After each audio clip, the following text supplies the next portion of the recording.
Hey everybody, welcome back to 10% True. It's been a really long-standing ambition of mine to pull together a group of individuals to talk about the F-15E Strike Eagle's baptism of fire out in the deserts of Iraq in January 1991. So I'm really pleased to be bringing you this episode where we've got 4 guests who do exactly that. I did want to talk about the losses that the Strike Eagle experienced. They lost some jets and some crews. And to honour those individuals, I wanted to talk about that and try and get the story behind those losses. That's something they were keen to do, but unfortunately we ran out of time and it wasn't something that we were able to do. That said, Yogi, who's one of the guests you'll see, he was responsible for standing up the Strike Eagle Weapons School. And I may end up coming back with him and doing a dedicated episode where we talk about the experience of putting together the weapons school for the Strike Eagle. And if I do that, then I'll ask him to talk about the losses at the same time, because I think he has a pretty good handle on all of them. Well, all the guys do, but Yogi in particular, because I think he's spent some time talking to some of those other guys as part of his weapons school background. Anyway, just a quick reminder that this is free. I'm not making any money out of it, and you're not paying any money for it. And I don't think you should do either. But you can return the favor, so to speak. If you like this episode, then give it a thumbs up and share it with somebody. Even more helpful is to drop a comment, because that works with the algorithms and gets this content promoted to other like-minded individuals.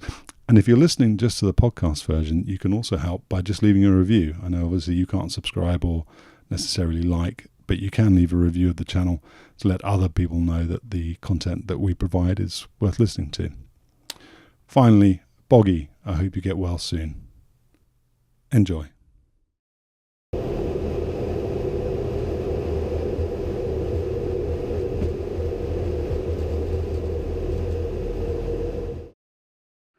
Gentlemen, welcome to 10% True. Thanks so much for joining me on this special about taking the F-15E Strike Eagle to war. This follows hot on the heels of my interview with Junior, who talked about bringing the aeroplane into service and teaching the first crews who then went back to Seymour Johnson to fly the aeroplane. And of course, a year or so later, you guys went to war in it. So that's the purpose of this conversation. But before we start that, can you do a quick intro? Let us know who you are and what your background is in the aeroplane. Hey, I'm Mark Yogi Alred. I was in the second class that went through Luke, came back as the first operational weapons officer in the Strike Eagle at Seymour Johnson in the 336 Fighter Squadron. Did a lot of the prep work once we got told we're going to Saudi. And obviously, once we got there, I kind of became the planner. So I'd spend some time in Riyadh at RSAF headquarters, and then go down and fly for a while, then go back to RSAF. And so I spent a lot of time in the back of a C-130 once we got over to Saudi Arabia. But that's kind of basically it for me. Reno.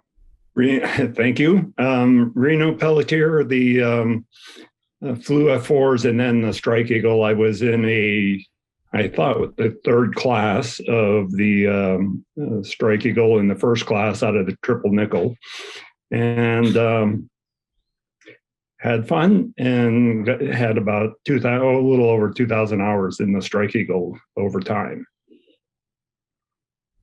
All right, Smyth. All right. My name is Mike Smyth, call sign Smyth. I flew the F4 and the F-15E. Let's see here. And my experience at Desert Storm, just real quick, I flew part of the time and I worked at the THCC part of the time as the FIDO, so the fighter duty officer. So I can give you a little insight on that kind of stuff. Got about 2,000 hours total of flying time with all my miscellaneous airplanes. Necklace. Yeah, Ned. Necklace Red. I got about 2,000 hours of fighter time. I got 1,000 in the various models of the F4.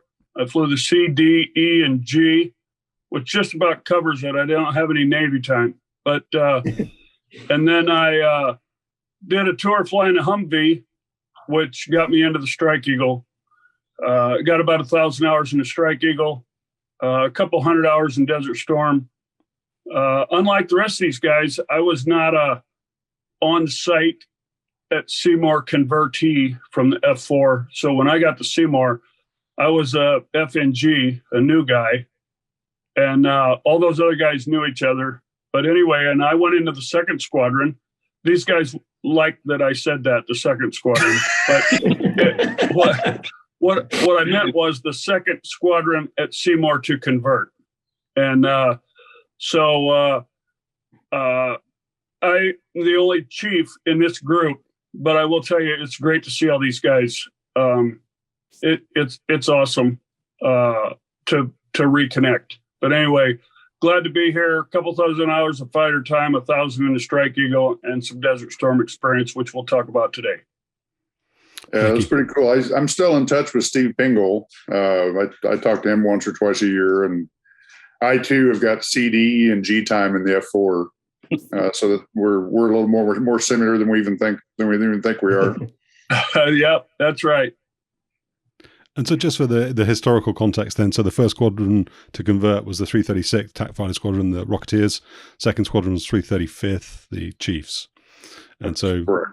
Yeah. And I've already had to, just so everyone at home knows this, before we hit record, I had to stop them from telling the war stories because they just got straight into it. So I feel like this is going to be a good episode. So without further ado then, so when I finished talking to Junior, as I said in the intro, he was talking a little bit about getting you guys ready to go and fly the aeroplane over at Seymour Johnson.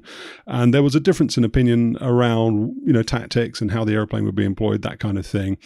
There was obviously a short period of time between its entry into service, its initial operating capability, and you going off to the desert in August 1990.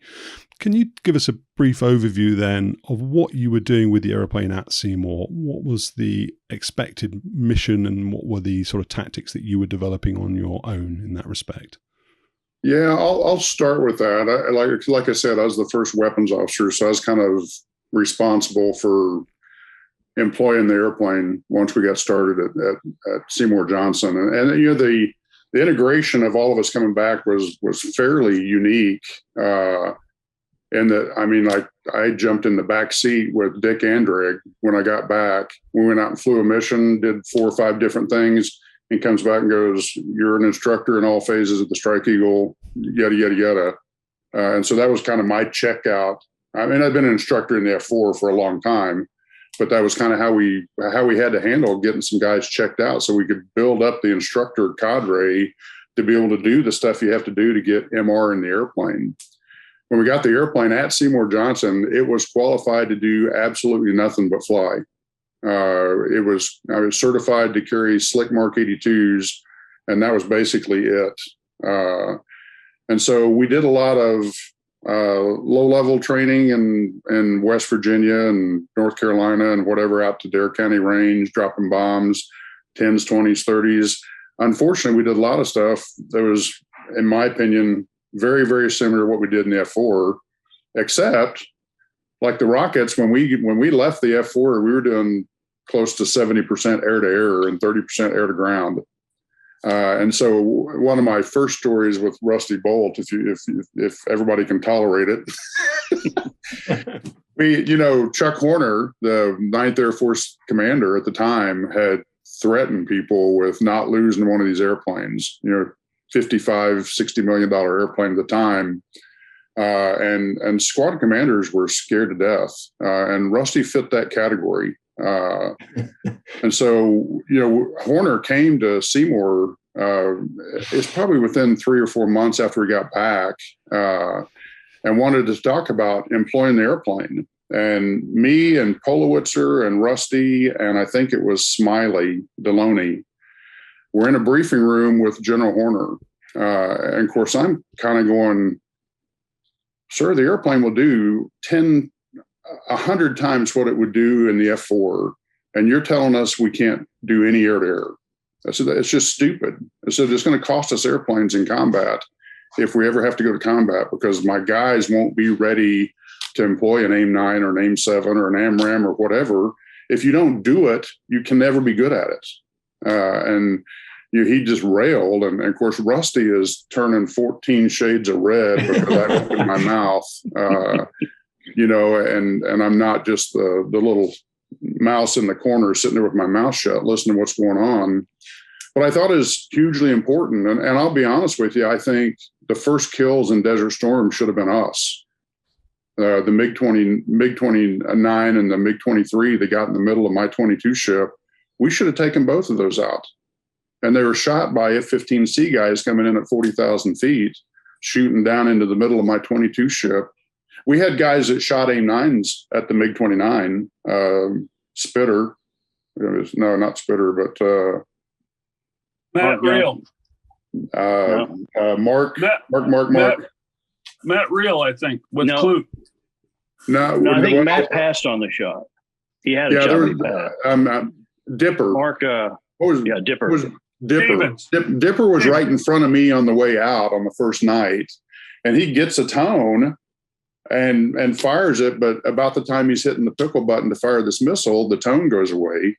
Because I went back and looked at his tape when we got back in the room and all that kind of stuff. And so his missile comes off and splashes into the ground. But to get back to the story, the reason I'm having this conversation with Horner and what Rusty didn't know is Horner and I had been in a bar 5 or 6 times before. And if you knew General Horner, he didn't want you to cower and back away from him. He was a fighter guy. He wanted you to get in his face and go, F you, this is what we ought to be doing. And he might turn around and go, no, F you, I'm the general, we're not doing that. But that's kind of the attitude he enjoyed. I could tell you another story about him when we won long rifle back in the F4. And in the bar, the same kind of thing happened. He came up and made some smart ass remark about Strike Eagles dropping bombs. And Iron Man was in that group of us at the bar and just turned around, went nose to nose with him. And Horner just loved it. It's like he was one of the brothers again, And so I'm having this little repartee with Horner about, this is stupid. The 336 in particular, as we were winding down in the F4, we were doing 70-some% air to air, flying 4V6s against F-18s and all kinds of stuff out over the water. And now you're telling me I can't even go do intercepts? And so Bolt about busted 3 nerves in his brain over this conversation. And when Horner basically looked and goes, yeah, I hear you, but you lose an airplane doing air to air and you're all done. Okay, then what's the response? What can we do? And some of you remember the response to that was we could do intercepts to 180 turn at the engagement. Yeah, and that was it. Low at ROE at high altitude. That was it. That was our training until we went to Desert Storm, and that's what caused some of the problems at Desert Storm. And now, before we get into Saudi, I'll tell you a few more things about weapons employment and stuff. I tied myself into the test guys at Eglin as soon as we got back and went, guys, I got to have clearances for high drags and LGBs and all this kind of stuff. And so I'm working with those guys down there, and they're running simulations and doing all the stuff that they have to do to figure out whether it'll fall off the airplane correctly and all that kind of stuff. But like I said, we're basically limited to Mark 82 slicks when the order came down that Saddam had gone and done his thing and we're getting ready to load airplanes up to leave.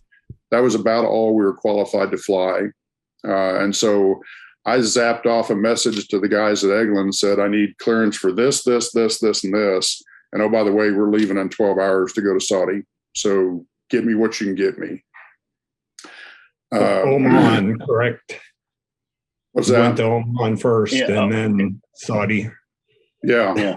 And so the configuration we took off out of Seymour to head to the desert, 3 bags, travel pods, AIM-9s, AIM-7s stashed all over the place.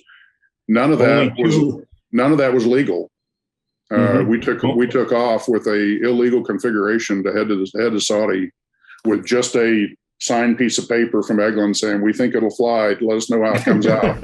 And it worked us fine, but we would have shot off our travel pods if we would have had to engage anybody on the way over there, which was crazy. Yeah. And Yogi, how was the weather that day when you took off? It sucked. They put the KC-10s on the west end of the field and us on the east end of the field. Rusty led the first 6 ship. I think I had the second 6 ship. And the tanker took off as the guys were in the arming area, then they'd pull out on the runway and line up 6 airplanes and take off the opposite direction. So you could go out and kind of do one of these things to rejoin. We got, I think it was Hornberg that was in his truck down there. And I'm talking to him on the radio in his truck, and he goes, "We're going to call it 200.5 so you all can take off." And I look out and go, "There's no way this is 200.5." And so, we all took off with some plan to go land at Langley if we had to come back or whatever. And the weird part was, we sent a Eagle guy in an F4 out into the Echo Moa. And the report back from him was, it's clear above 22,000 feet. And so we take off thinking, no big deal, radar trail, we'll chase the tanker up toward Langley and get out of here. And we're at 34,000 feet still in the weather. You can't see anybody outside of 4,000 feet away from us going, okay, what were these guys in Echo Moa talking about?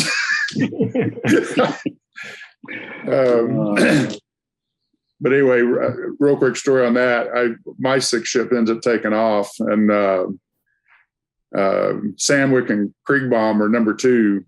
And we turn the corner there and start heading up toward Langley, and we're climbing through about 23,000 feet. And Sandwick keys the back radio and goes, "Hey, 1, this is 2.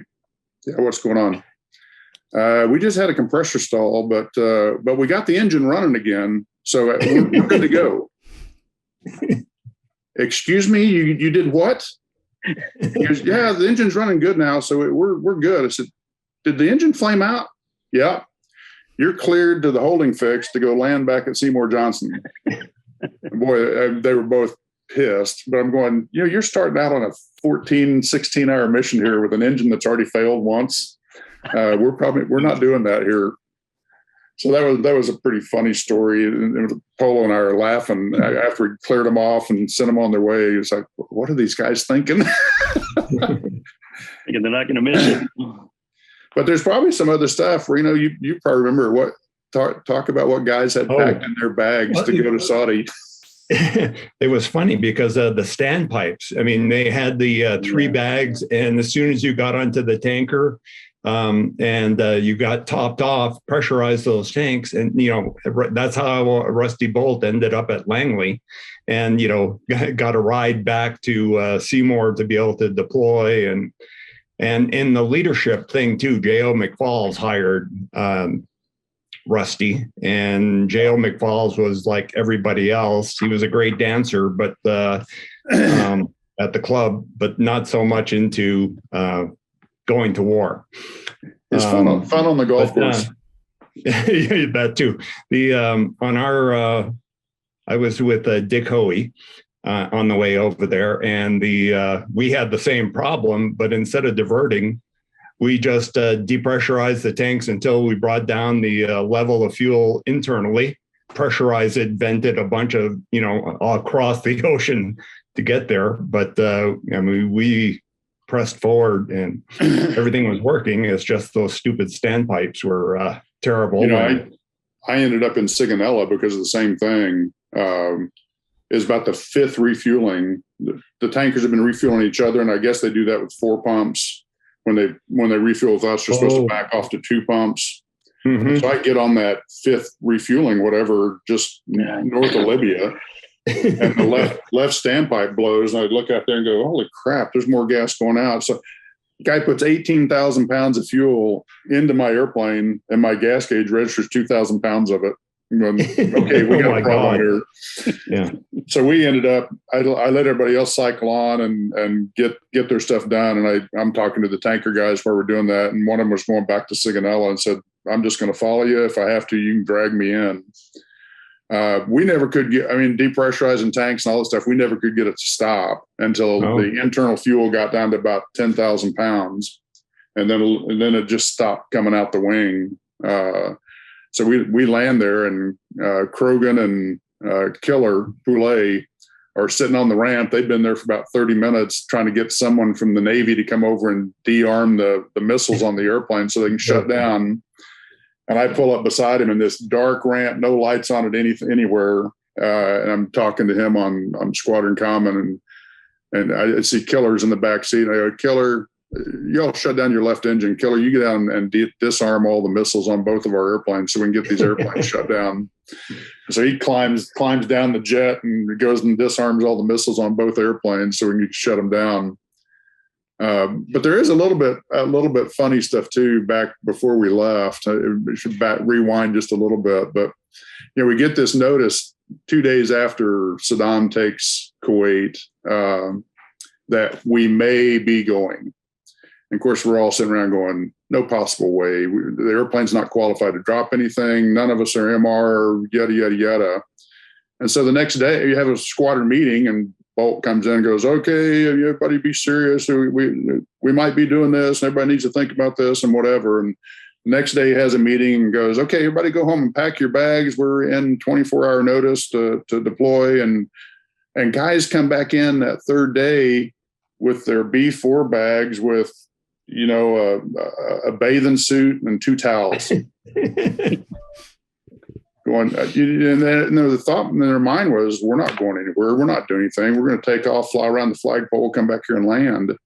And so there are half a dozen to a dozen guys that got to Saudi over there with 3 pair of underwear and 1 flight suit. Dude, I guess the first A-10 or the first KC-10 better be full of B4 bags or something. That was funny. So that's pretty funny. And I ended up spending a couple of days at Sigonella, and Steve, who became the squadron commander later, who was the wing weapons officer, he and somebody else were in what's the island out there just off of Spain? Azores. The Azores. Yeah. Oh. There are two of them there. There's one in Spain and 2 of us at Sigonella.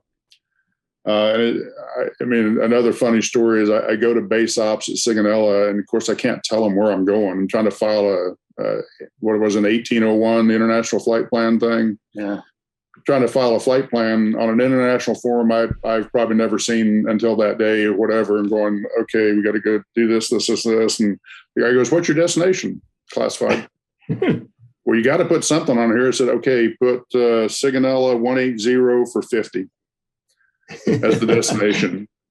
And we took off and we're heading down that way. And of course, the controllers are all, and we've got the tanker on radio and he's already got 3 chicks in tow and we're just doing a rejoin to them. And the controller guy's going, okay, I got to have something for your destination, whatever. I just go, okay, Chevy 21, go to Squadron Common. We just left the freak and left the Italian controller trying to figure out where we went or whatever. I'm thinking, tanker guys will take care of this. That's their business, not mine. So, but it's kind of funny, when our standpipe blew, it's probably 2 a.m. or something like that. We're just north of, like I said, Libya to Cairo in that area.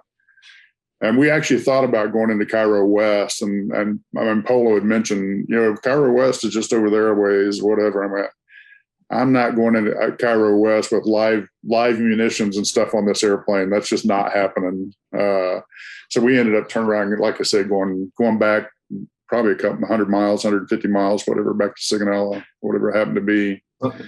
And the thing was, the funniest thing was when the tankers are communicating between themselves in the Mediterranean, it was due regard airspace. What the heck is that? It took me forever to figure that out. Due regard.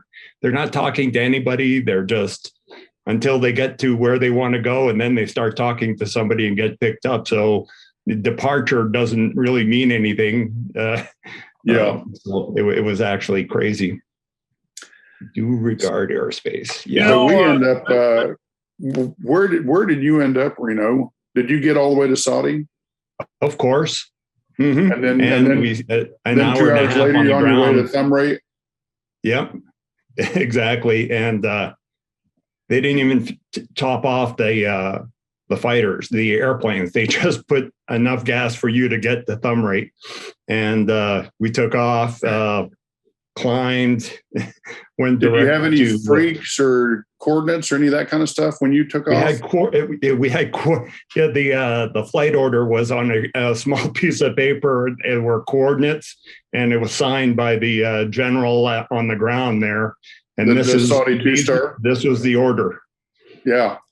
And when we took showed off up 2 days later, we pull in, we go into the F-15 squadron for a minute, and the 2-star general meets us at the door and goes, "Get those airplanes off my air patch." Okay, where are we heading?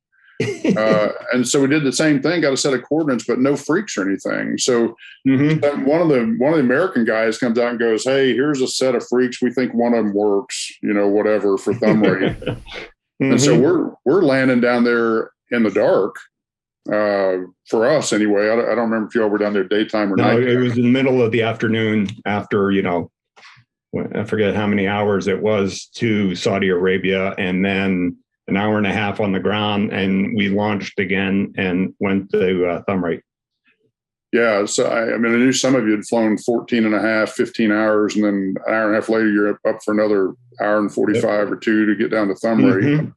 Exactly. So we're 100 miles out, just cycling through freaks, seeing if anybody will answer a radio. And I'm briefing the 5 guys. I'm leading this 5 ship. I'm briefing the 5 guys. If we have to, we're going to land off the lantern pods, the nav pods. So this Nicholas, couple things come to mind listening to this. And of course, none of it is news to me. I knew that, though I wasn't there yet, I was still out at Luke. Actually, no.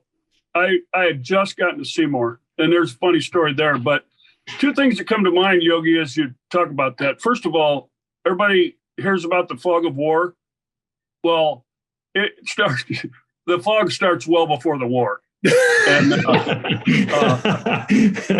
another thing that is pretty routine for those of us gathered here that is not routine in the civilian world. And the issue is, so what do we do now? Okay, I've been unable to recreate that.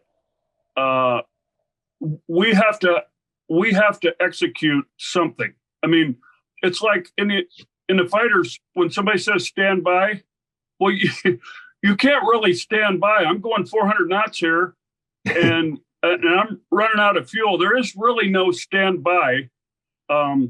I got to figure out something. And it's just like when Yogi was saying, "Hey, how about Cairo West?" Well, our training says, go to the nearest suitable field. Well, define suitable now. And obviously that wasn't suitable for the youngster. And so everybody was just kind of executing a plan B or C or D. And that we became accustomed to that. And it's really hard to find elsewhere where the sense of urgency is what it is. And we gotta figure out something now. And it may not be the best plan, but it's a plan, and we're going to execute it violently. It's a plan and sometimes there's the next 5 minutes. Yeah. Sometimes there's a fine line between you make that decision and you're a hero, or you're the next entry in the Doofer book, Yeah. Well, that's only if the Doofer book's allowed in your squadron. Yeah. Yeah, that's right. That's another Rusty Bolt joke. So nowadays, I don't think anybody knows what a Doofer book is. But you remember when we got to Saudi, and that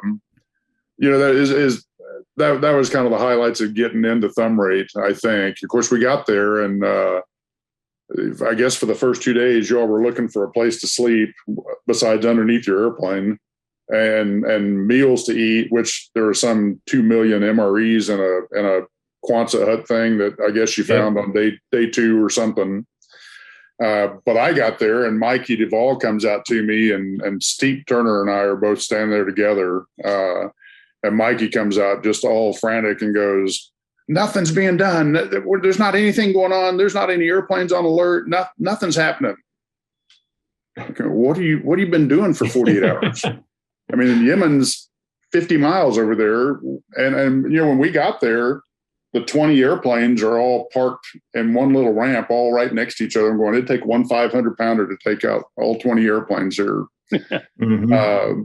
And so I go in and make a comment to Bolt about, hey, we need to figure out what's going on. He goes, I'm trying to, and he's got a phone in his hand. He's trying to call through the phone switching network to figure out, to get to Riyadh to figure out what kind of tasking they want us to do. That phone switch goes through Kuwait City back to Riyadh. Dude, this isn't secure. I brought a secure sat radio with us. Where is it? And so I go into that little block that we sectioned off for intel back there, that Polo and I were doing all the planning for the first 3 nights. And I can't remember that sergeant's name, funniest guy, skinny little dude that was Z-Man.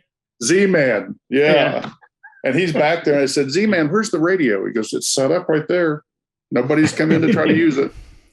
And so I told Bolt, said, go back and use that thing and figure out, he's got the keys and all that stuff to figure out who you can talk to and how you can talk to him and stuff. And let's not go through the phone lines anymore. And so I grabbed a set of keys to the Humvee and told Steve, hey, come with me. And so we took off and drove around the airfield trying to find the weapons guys. And I get out there and Sergeant Brown is the chief out there and goes, guys are playing cards, poker and stuff because no one's told them anything to do. Nothing's going on. And so I said, what do you got out here? And this is obviously an abbreviated story. What's on base? What can we load on the airplanes? He goes, well, there's a couple thousand Mark 82s, a couple thousand Mark 84s, some Rockeye. He goes, I got these boxes of these lanyards that came in like 2 days before we deployed, and I just threw them on a pallet. I have no idea what they're for. And I look at them, and they're the Kevlar lanyards, and until then, we've been using the steel cables that were beating the crap out of the CFTs and poking holes in them and all that kind of stuff. I said, those things are supposed to be the lanyards for anything you hook on the CFTs on this airplane. And so that started a little bit of research to figure out how to make all that stuff work. But bottom line was we walked around a little bit and saw what he had. And I said, make me 400 Mark 82s, 200 Mark 84s, and 200 Rockeye up. And before we got in the Humvee and got left to go back over to the squadron side, bombs were coming off the rack, loaded up, onto their stuff, ready to go to get loaded on airplanes. And so I go back over and talk to Rusty, and there's another weird story here, and I'm not exactly sure all the details. Somehow, Hopewell was our ops officer when we got ready to deploy, and he just managed to not put himself in an airplane or on a KC-10 to come to Saudi with us. And I'm scratching my head going, where's the ops officer? And so I go to Bolt and go, and Gruber, Mongo. Mongo. Yeah. He became the ops officer. I think if my memory serves me right, he became the ops officer because Hopewell didn't show up. And so I, go in and talk to him, and he's not in that position quite yet, but I'm going, we got to get some stuff done. We need to put probably at least 4 airplanes on alert with some guys on some 5-minute or 10-minute alert. You've got space up here in the building where we can put some cots up and some guys can stay here suited up, ready to go.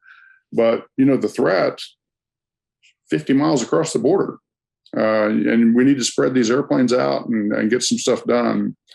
So we hashed through that real quick. And so that, and then I think by the time I got there, like on day 3, you all had found those concrete places that we put, 4 guys in a room that had one bathroom and into the room or something. So we'd found a place to stay. And of course, we lived off of MREs for, I want to say, as close to a month or maybe even more before we got authorization to go eat lunch at the Omani O Club. That's right. But Iron Man continued eating MREs and eating at the officers club. That was so funny. My God. It's funny too that they wouldn't let us in the O Club for dinner, but they'd let us come in for lunch. And the other thing, the airplanes were not combat capable. They didn't have the internal jamming pods, and the contractor deploys to thumb rate, and they're pulling one aside a day and taking it apart, installing the hardware, and it was crazy. I mean, we were definitely not ready. Yeah, I mean, it was all pretty close to taking 24 737s to thumb rate as far as combat capability went, and going, okay, now you all figure out what you can do with it. Mm-hmm. I mean, the airplane wasn't qualified to do anything. And then, of course, we got into the whole shitstorm, I'll put it that way, of low-level flying and tactics and all that kind of stuff that happened over there. And I mean, I was a proponent that we should all be trained at 100 feet, but as a weapons officer, I went, it's got to be done the right way. Mm-hmm. I've got the plan, I've got the program. Here's how it all plays out. So we've got to get this going, or guys are going to go do what they think they have to do on their own. And Bolt, I mean, just finger in my chest. No, we're not doing that. Nobody goes below 500 feet, yada, yada, yada. And so what happened? Multiple flight leads out there going out and training themselves in 100-foot flying in thumb rate with no academics, no supervision, no training plan. Just go out and do it. And of course, as the weapons officer, I'm one of those guys that goes, don't tell me what you're doing if you're doing something outside of what we've been approved to do, because I'm the one that's going to take all the crap for it if it comes down. Mm-hmm. And so it was an interesting time through there, and that started some of the Doofer book thing. You know, we had stray balls and some of those guys that came over from the Chiefs to fill up the manning. I think, you know, we took 24 jets and we only had 26 crews. And I think we needed 30 or 32, if I remember right, for the manning to work correctly. So we ended up with whatever it was, 5 or 6 pilots and 5 or 6 Wizzos from the Chiefs that deployed over there. And I'd known stray balls for a long time. Good guy, great friend. But you know, he put up with the stuff from Bolt for about 2 weeks, and comes in one day, he's got his head all shaved off, and gets in the Doofer book, goes, I'm a prisoner of the rockets. and so I mean, and that was one of the most tame entries into the Doofer book. And of course, my belief the whole time I flew was the Doofer book is sacred ground. You know, nobody above the rank of major touches the Doofer book as far as editing or any of that kind of stuff. And I walk in one day and the Doofer book's gone. It's not on the desk. The articles are all about Rusty. What the hell's going on? Scathing articles about, you know, Rusty. No wonder he took it. Yeah, and I went to Mongo and went, hey, this is screwed up, man. That thing's got to come back, or you're going to see morale go through the tank. And he goes, Rusty took it. I think it's over in his quarters. Which another small lesson on how not to lead your people. You know, we got 4 of us to a room with a bathroom and a shower, and I don't expect him to be in a room like that with 4 other people.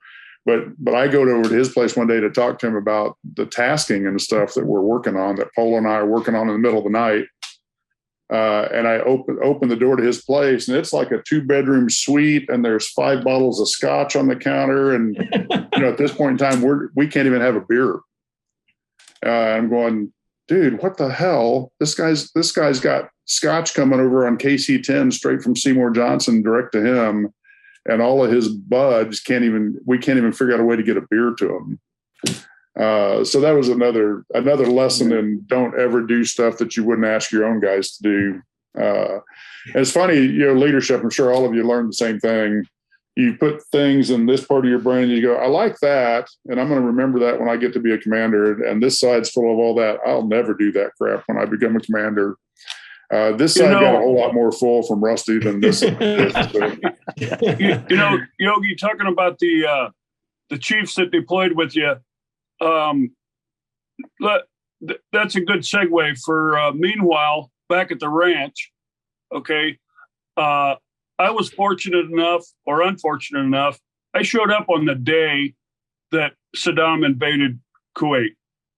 And so I show up at the squadron as the new guy. I had never been to Seymour in my life. So I got directions to the squadron, went to the squadron, And of course, everybody's jumping through their ass there. And I show up and say, hey, Necklace here to save the freaking world. Didn't know anything about the invasion. Didn't know that all the crews had been sent home to pack a bag, just like Yogi was saying. Anyway, I go in there and they go, I couldn't hardly get anybody's attention. And I'm there to save the world, you know. And so they basically said, dude, do you have a phone number that we can reach you at? Go away and we'll call you. Don't call us. We're busy right now.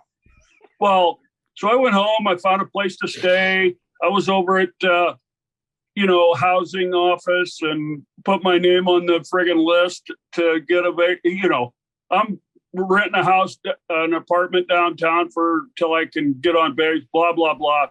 And about a week later, my phone rings and says, hey, dude, you can come in now and we'll get you in processed and get your training started.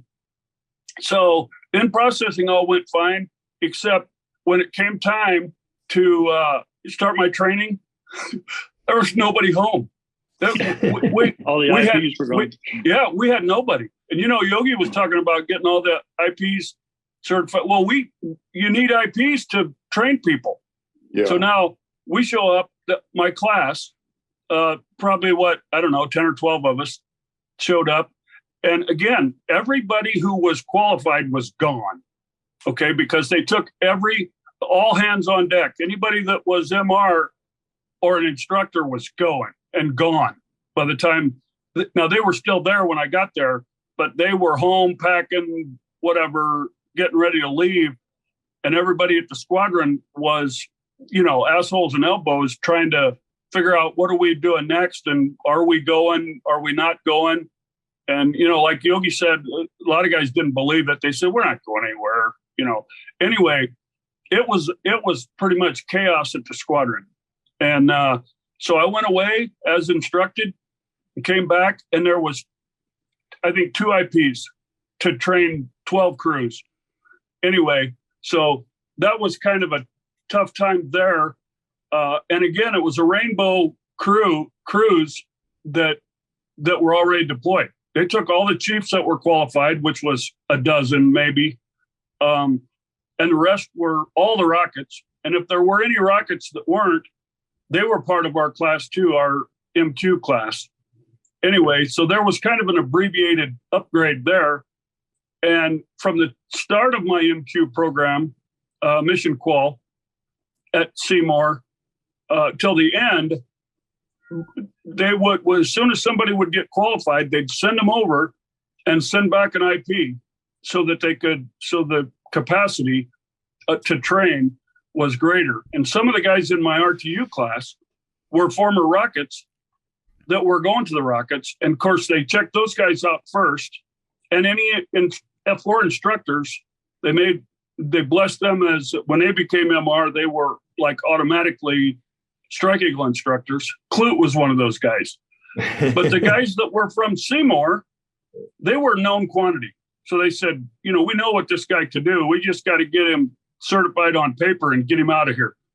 So the mission qual class got pared down a little bit as time went on, and the instructor cadre got beefed up a little bit as time goes on. This is Desert Shield time.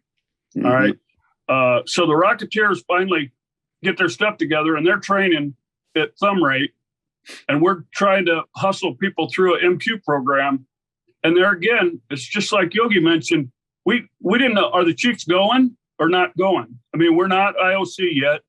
So it's like, we're preparing to go, but we haven't got the word yet. Necklace, we weren't IOC either. What's that?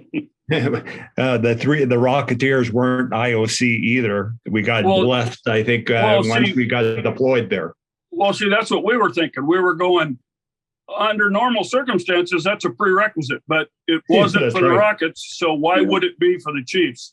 Mm-hmm. Anyway, just to let you guys know, that may be news to you, what was going on back at the ranch, because you guys had your hands full over there trying to figure out a place to eat.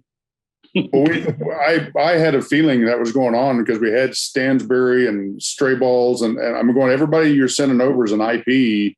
What are you doing to get your guys qualified at home? I mean, you go Steve Pinkle and Bubba Ray at the wing. We're about the only two IPs left in the building for a while. Yeah, Chairman was one of them. Yeah, Chairman. Yeah.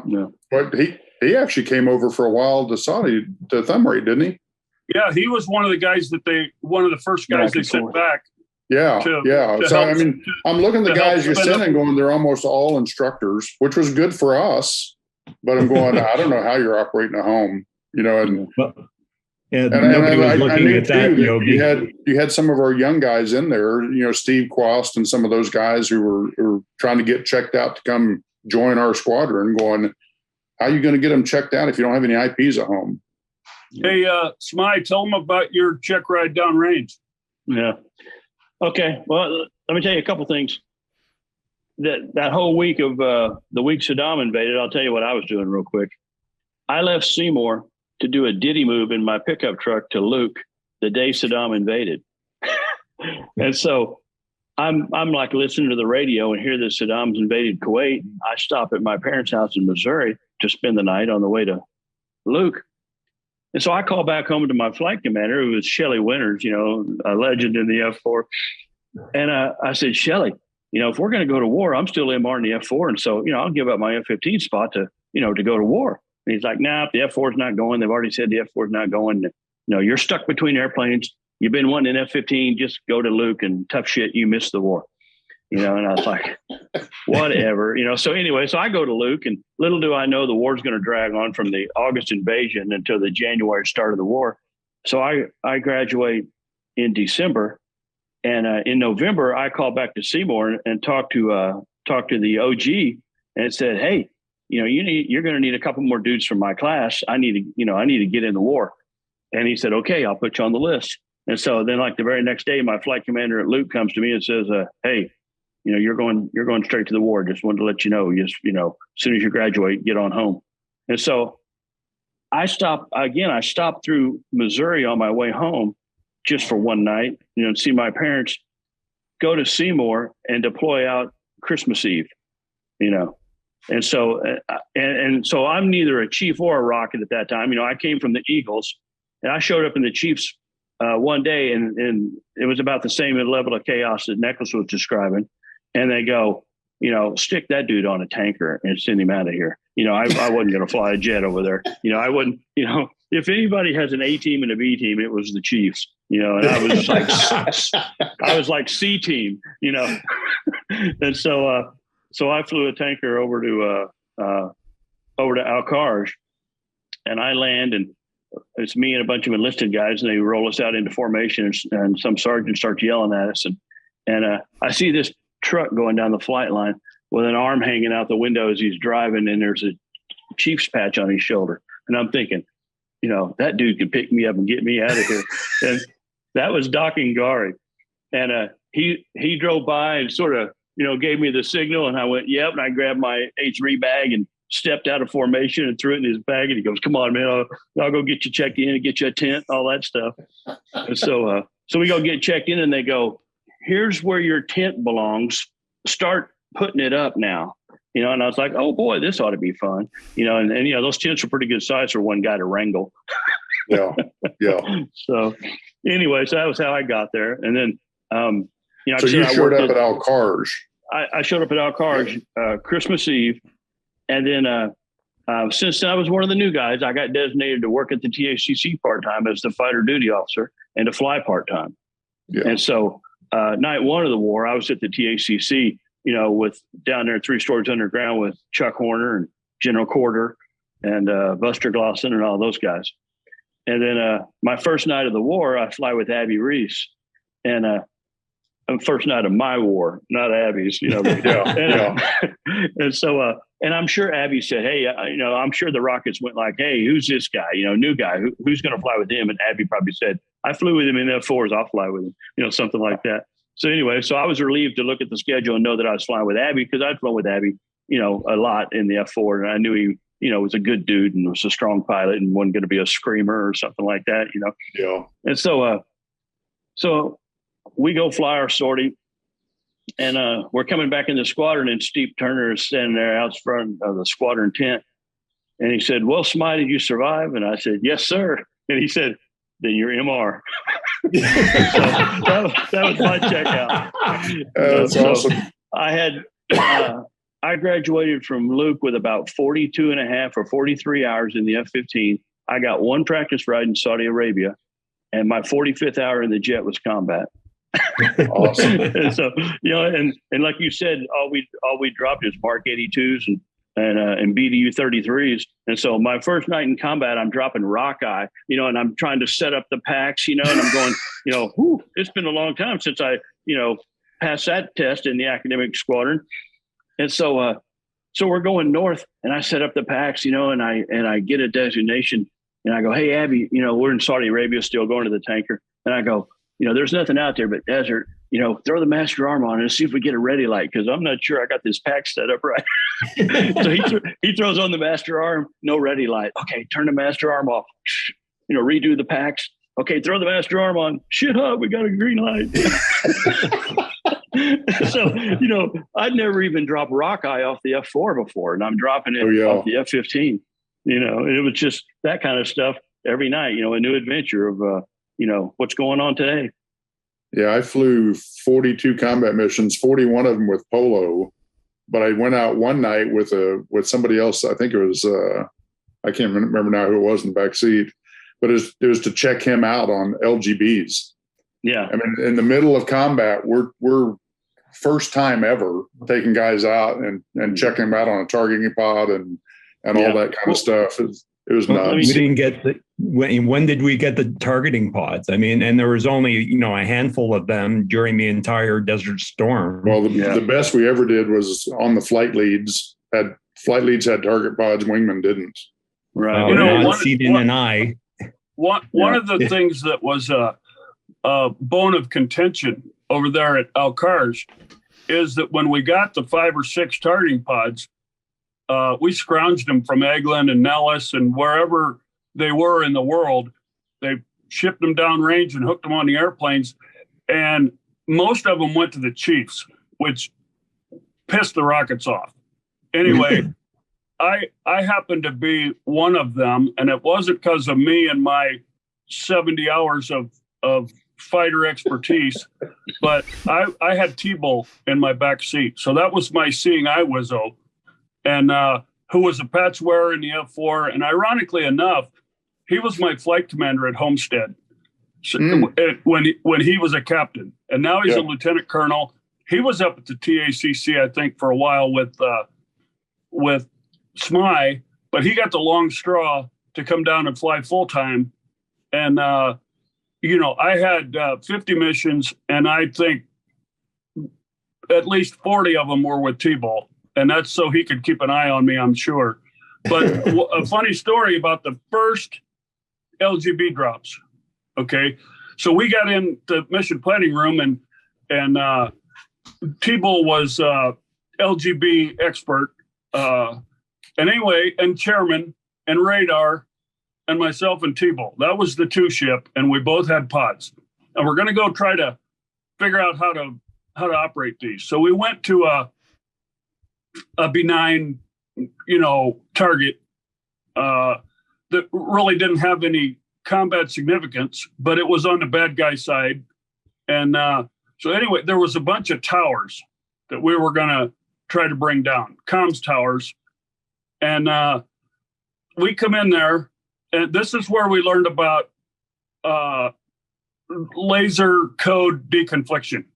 All right, because we're flying in there in trail, and Chairman of Radar have this tower, me and T-Bull have this other tower, and 3 and 4 have different towers, and so we're just supposed to knock these towers down one at a time, just step through them. Anyway, we go in, and Chairman of Radar go, "Okay, one's bombs away," and I'm sitting there trying to fly formation and whatever, and T-Bull's doing his Wizzo thing back there, and he goes, "Pickle and hold." So I pickle and hold, the bomb comes off, and I scroll over to the target IR page, and And I'm looking at our tower, and it goes boom, and the tower's coming down, and I said, "Shit, hot!" And Tebow goes, "Stand by, that's not our bomb." And about that time, radar comes up and says, "One's no spot." and then my bomb goes into a smoking hole where the tower used to be, and so my first LGB drop, I was 2 for 1. So I was 200% on my bomb sheet. There you go. That's kind of a unique story. Hey, I want to back up just a little bit to some of the planning, if you guys don't mind. It's a great testament to how Desert Storm was done. When we got over there, and a couple things happened. Some of you know I came back to the States over Thanksgiving with the plan to get the people out of the Kuwait City embassy. And of course, Colonel Hornberg had called Colonel Ray and said, "Hey, Yogi's coming back home. Get with Pingle, and whatever he needs, you all make it happen." So we'd put this plan together with 12 Strike Eagles, 3 117s, and about 46 helicopters to go take the people out of the Kuwait City embassy. And so we went back to Seymour and practiced this at Fort Bragg. I mean, I had a truckload of CB-87 brought in down in the alert area down there. We did all of our stuff down there, and I go into Pingle and go, I need 3 crews this night, 1 crew this night, 2 crews this night, whatever, and they need to be quality guys. You know, one of them that did it was Bennett, and we said these can't be the guys you have left over, because we're going to go.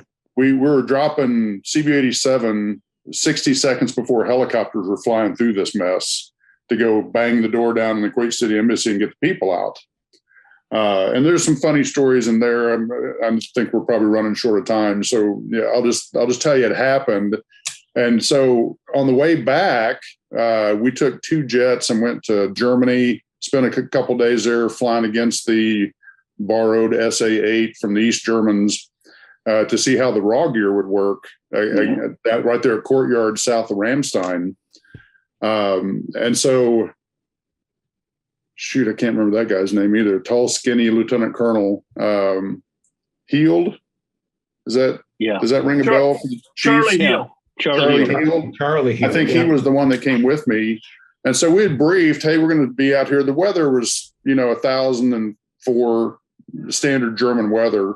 So we're going to stay out here till about 5,000 pounds. When that happened, when you hit bingo, I'll clear you off. You can go home, land individually, and whoever has the most gas can stay and do as many runs as we can. And so it's kind of goes back to what Ned said about just making stuff happen. I send him off at, 4,000 pounds or whatever. He goes back to Ramstein. I don't hear anything more from him. And I said, holler at me when you land. Let me know what the weather's really like. And so I don't hear anything from him for a while. And after another 20 minutes, and it's about time for me to go back, I go, hey, Charlie, what's the weather like? He goes, it's below minimums and I'm still in the pattern. How much gas you got? 2,800 pounds. Okay, point your airplane toward Munich and start climbing. I'll join on you. We're getting out of here. And so I'm coordinating with Ryan to get us clearance out before he flames this thing out. And we're heading toward Ryan, and I'm calling them going, hey, what's the nearest base? Well, there was a base over there in the corner by France. There's a Canadian base. I can't remember the name of it. Colmar. What's that? Colmar. Colmar. It might have been.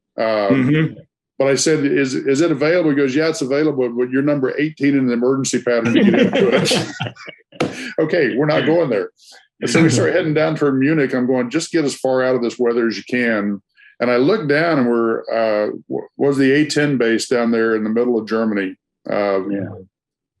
Something Heim or something. But I look down as we're flying over and go, I can see the runway. We're landing there.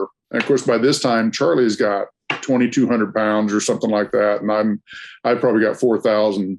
So we start looping down to go land. And I clear him off in front of me and said, hey, this thing's only 7,500 feet. So get on the brakes as soon as you can and get your butt off the runway as soon as you can, because I'm going to be right behind you. And so we end up landing and getting to take care of that. Well, we end up deploying into Saudi Christmas Eve, which I think, Smyth, you said that was the same night you got there? Right. Same night I left Seymour. Okay. Well, we actually end up landing back at Alcars on Christmas Eve with 28 pizzas in the travel pods and on the stand between the two cockpits. They wouldn't all fit in the travel pod. And so I call Eberly as we land and go, "Hey, meet me in my airplane with your truck. I've got a present." And so he gets there and we start unloading these 28 pizzas that Bones and I had bought at that pizza place at the end of Ramstein. And so, Christmas Eve, we actually had a pizza party and then walked around singing Christmas carols through Tent City with Steep leading the way. But the other part of this too, I wanted to get back to was the planning for this. We're over there in thumb rate, and I get a phone call from Buster Glossen's office.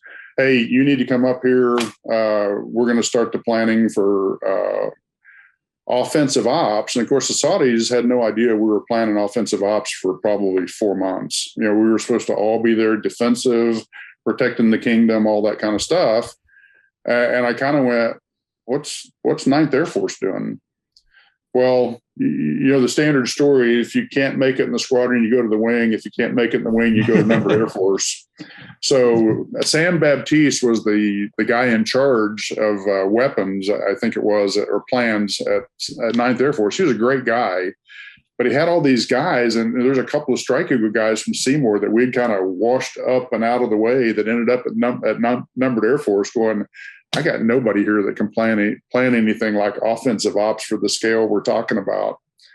And so I went and talked to him, made sure that he kind of knew what was going on without opening his mouth too much to the Saudis and whatever.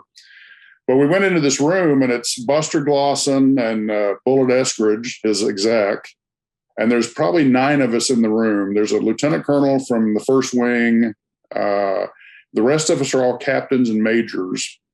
And you probably heard the story about Colonel what's his name that developed the 5-ring theory at Checkmate that brought that plan over and was it Warden? And briefed it to Horner, and Horner threw it across the room and said, "Get the hell out of here. I got my own people to do this kind of stuff." Well, one of the guys that was there, Lieutenant Colonel at the time, I think he retired as a 3-star. Can't think of his name right now, but he scooped all this stuff up, and he comes in and Glossen goes, he's going to give you about a 45-minute brief on what this plan from Checkmate looked like. And when you're done with that, if you need a general to make something happen, come get me. And Buster walks out of the room. And so the planning cell for the first 3 nights of Desert Storm is 9 captains and majors, a lieutenant colonel, and about 12 intel people. And so they brief this plan, and we hear the whole thing and going, yeah, that doesn't work real well for Strike Eagles, but like all that stuff we did out in Western Iraq where we're scud hunting, driving up and down highways, we actually had an argument over that going, well, it's not something that's very productive for a Strike Eagle to do, but the F-111s with paved tack absolutely could not do it, because that thing doesn't do what Lantern did on the Strike Eagle. And so, we're sitting there developing tactics in our brain while we're talking about this stuff going, well, I can take a Strike Eagle and do S turns over the road and use the pod to just travel up the road looking for these things underneath bridges and stuff. And so that's how that all got planned, was a group of young guys. And Horner was 100% behind that. After his days in Vietnam, where targeting came from the Pentagon to squadron in Vietnam to go, hey, go blow this thing up regardless of what it is. Horner's theory was, no, we're not doing that. And so that it actually worked the way it's planned. And, there's a number of books written about how it was all done. But it's kind of nice to be in that room and be one of those guys that got to see that and do the horse trading with A-10s and F-16s and F-111s to go, I can do that, but I can't do that. You can do this, but you can't do this. And so that's kind of how the first 3 nights of planning came out. I'm the one that invited the chiefs over, Ned, because we got to this point, and I finally went to Gloss and went, we can't do this with 24 airplanes. I don't know what the status of the chief is. The chiefs are back at home, but they've got to bring 24 airplanes over if we want to continue down this path that we're going down. And so that's what spooled up all the momentum to get the chiefs to deploy over there. And I think you all came over right around Christmas too, if I'm not mistaken. Well, Yogi, I have to thank you for that, because that has essentially changed my life. I mean, can you imagine having been in the Strike Eagle at that time and not been invited to the war? Everything since then would have been different. Well, too, there were some guys that came over, some Luke guys, Harry Day and T-Ball was one of them. A couple of those guys that came over with, hey, we're going to come over and help do whatever. And our squadron, it pissed me off, but our squadron went, you can ride in the back seat, and that's it.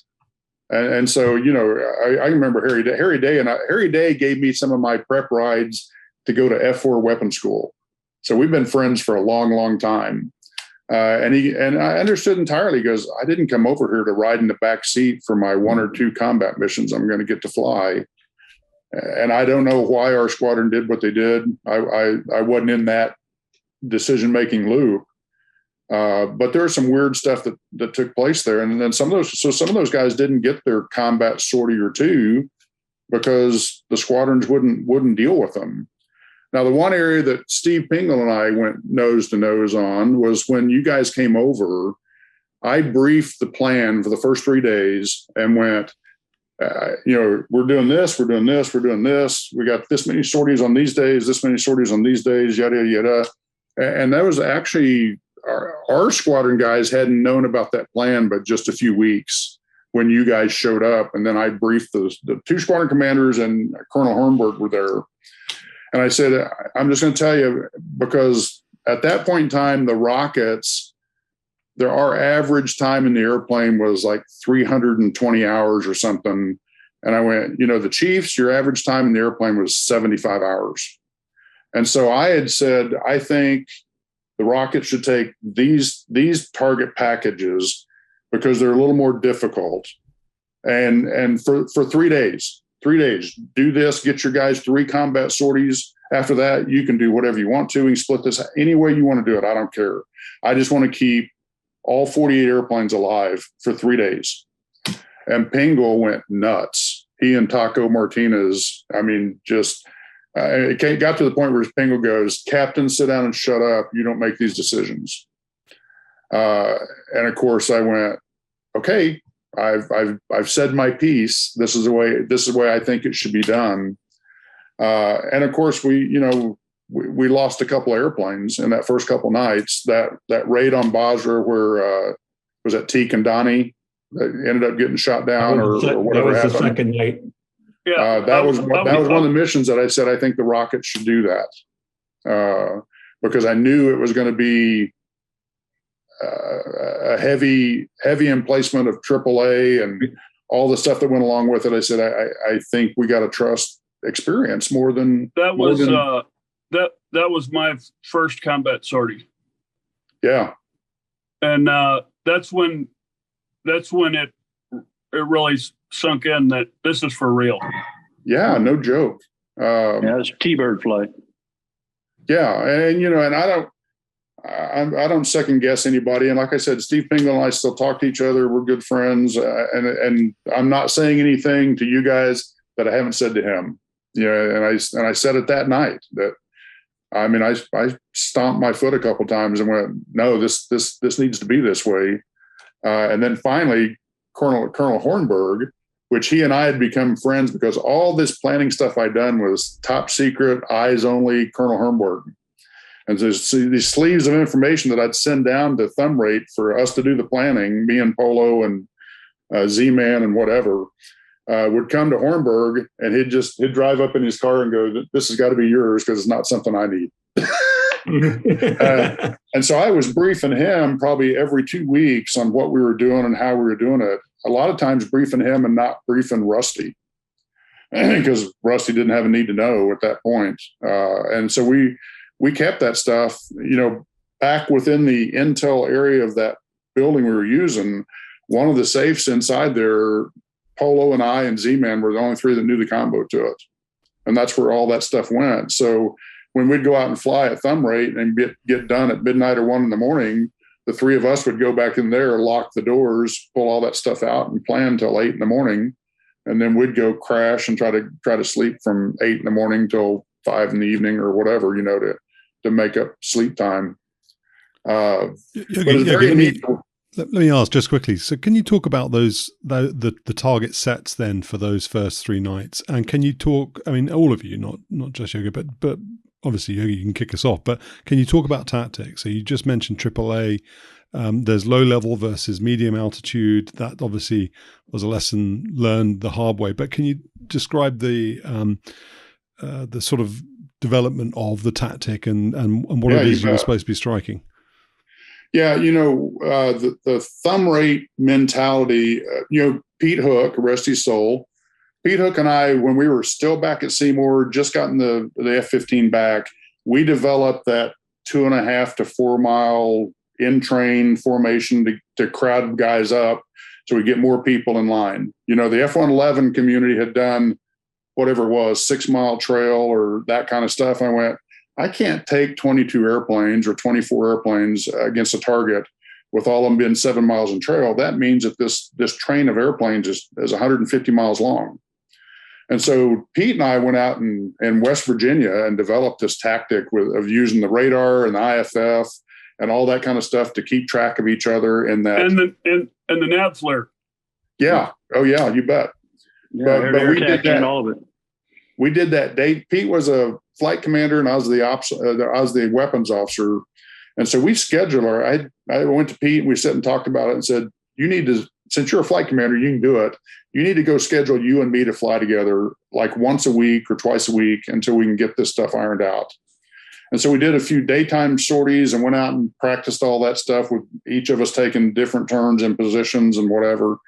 And then we did it at night and went out at night. And this was all being done without Rusty knowing anything about it, because we knew if we talked to him about it, he'd go, "Oh no, you can't do that. That's too dangerous."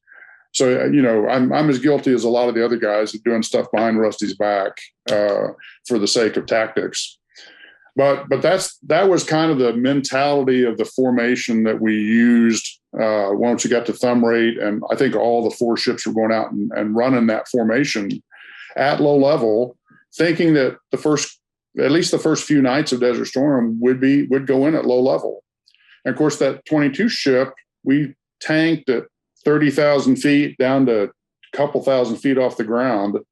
And when I got off the last tanker there on that first mission on the first night, that tanker's wings are going like this, and you're trying to hang on to that thing, and it is a monster trying to stay attached to the tanker. So we ran in low altitude the first couple nights, and knowing all this AAA was there and stuff, hoping on surprise for a lot of the first couple nights stuff, that maybe we could get to the targets before they'd start shooting at us, and maybe then we could get out of the target area before anybody got hurt. And that worked out fairly true for a couple nights. And after the second night, on the second, is either the second or third night, I went in, and the C model guys were capping east-west at 35,000 feet. Nothing to do. Now, mind you, too, those first few nights, we carried 6 Rockeye and 2 AIM-7s on some of the airplanes. So we were carrying half a load of weapons, in my estimation, on a lot of the airplanes, because we were carrying AIM-7s on one side of the jet.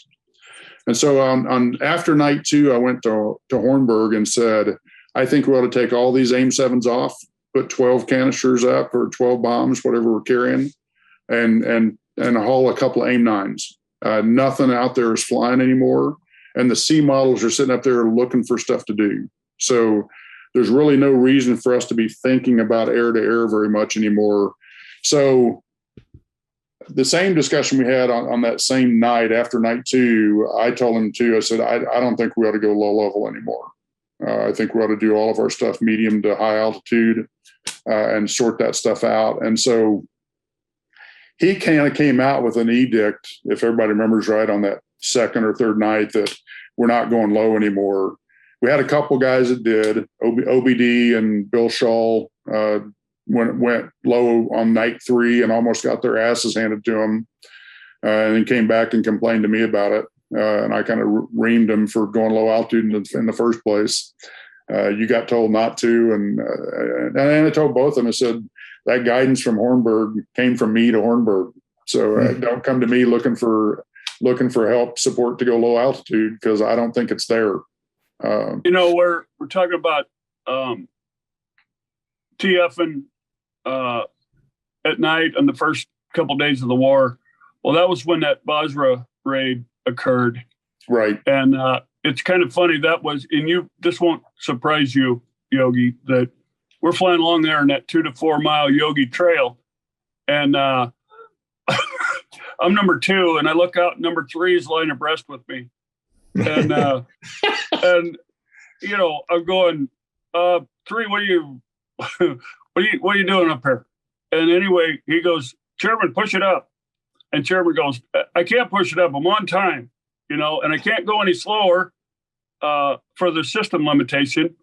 So anyway, so we're all doing this accordion effect. If you're not flying strictly trail, you're going to get out of position. But anyway, that's kind of funny. We're about 4 miles out, 40 miles out. And first of all, the ROE was, we can't be early because the Hornets are coming in for the same target off of the Gulf. Okay. So we can't really be early. And so we're thinking about deconflicting. I mean, they are Navy, so they may not be on time, but anyway, so T-Bow boinks the targeting pod to the target. We're 40, 50 miles out.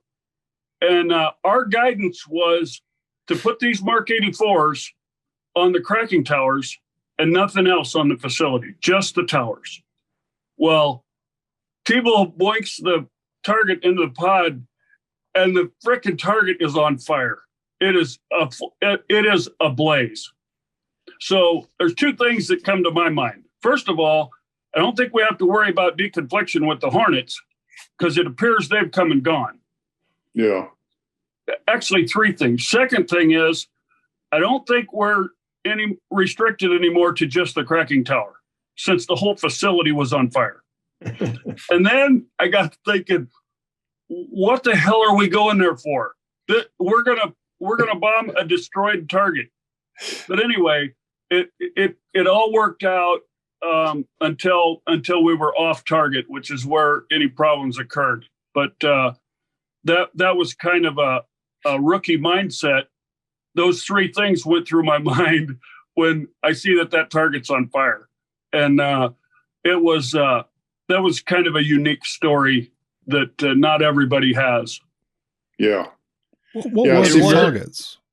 I'd heard stories. Wasn't there an overcast and the fires were so prevalent that it was like day VFR under the clouds, and you guys thought you were going to be sneaking in at night and you could see everything? Oh, absolutely. You could see everything. It was like daytime. And in fact, because of the AAA threat, we're jinking at 3 to 500 feet outside of TF limits, but visually. you didn't really need TF because you could see.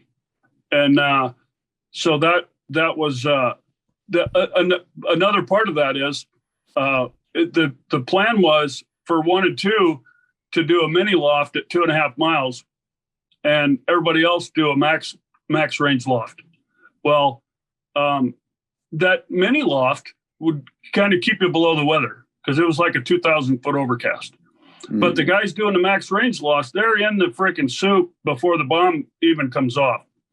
Anyway, so chairman makes a call. Everybody, because of the threat, everybody's going to max range loft. Well, I missed that call.